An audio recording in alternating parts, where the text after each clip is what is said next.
I want to do a real short video on something kind of handy that blew my mind when an advisor first showed this to me. So the starting point is Euler's identity, which I will not go into. There are tons and tons of good videos on it on YouTube. But I wanted to show you a way of using this to derive lots of useful trig identities, which means you don't have to remember them anymore. Okay. So let's see, let's go after the sum identity. So the cosine of alpha 1 plus alpha 2 or theta 1 plus theta 2 or whatever. So basically what we're going to do is we're going to look at, let's call them theta 1 and theta 2. Okay. So on the one hand, if we have e to the I theta 1 plus theta 2,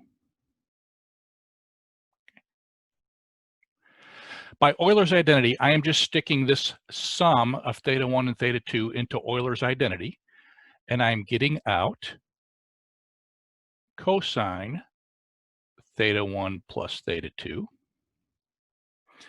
plus I sine quantity theta 1 plus theta 2. Okay. So that is just by Euler.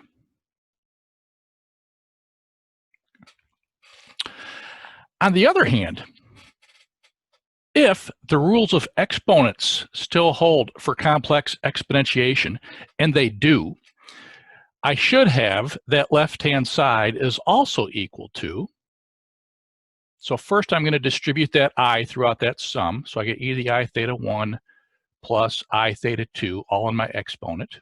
Okay. And here's where I haul out the sum rule for exponents.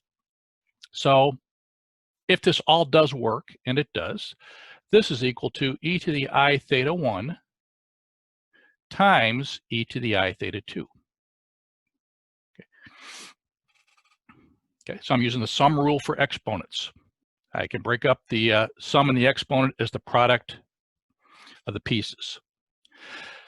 Now if I haul this out, or haul out Euler's identity again twice, okay, I'm going to plug theta 1 into Euler's identity and theta 2 in. So for the e to the I theta 1, I get cosine theta 1 plus I sine theta 1 multiplied by e to the I theta 2. Well, now I plug theta 2 into Euler's identity. So I get cosine theta 2 plus I sine theta 2. And now we have a product of two complex numbers.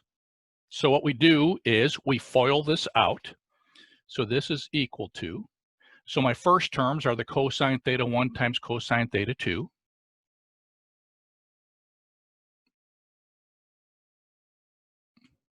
My outer term is cosine theta 1 times I sine theta 2. So I'm going to put the I out in front. So I get plus I cosine theta 1 times sine theta 2.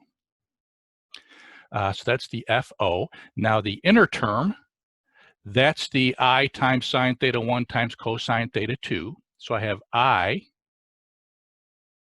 sine theta 1 times cosine theta 2.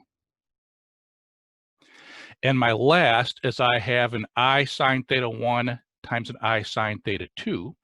So I'm going to write that for the moment is I squared, which is something we all know and love, times sine theta 1 sine theta 2. Okay. So let me move my whiteboard up just a little bit.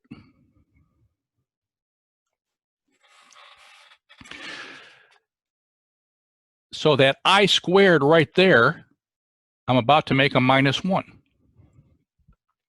So I have two terms in here that don't have i's in them. The cosine theta 1, cosine theta 2, and now what is this minus sine theta 1, sine theta 2. So I have a real part of, because I don't have i's, cosine theta 2, minus sine theta 1, sine theta 2, plus, and I have two terms left with i's in them, so I'm going to factor out the I. and I have cosine theta 1, sine theta 2, plus sine theta 1, cosine theta 2. So on the one hand, the expression that we started with, this e to the I theta 1 plus theta 2, by sticking the sum into Euler, I get that. By using the rules of exponents and then kind of pushing the pieces individually into Euler, I get this, okay? But when are two complex numbers equal? Only when the real parts are equal and the complex pieces are equal. So again, if we want this to equal, and I'm going to write this again so I can have it right next to it, plus I sine theta 1 plus theta 2. Okay, so if these two complex numbers are equal, the real part here must equal the real part here. That doesn't have an I on it, that's the real part. The complex part here must equal the complex part here, because that does have an I on it.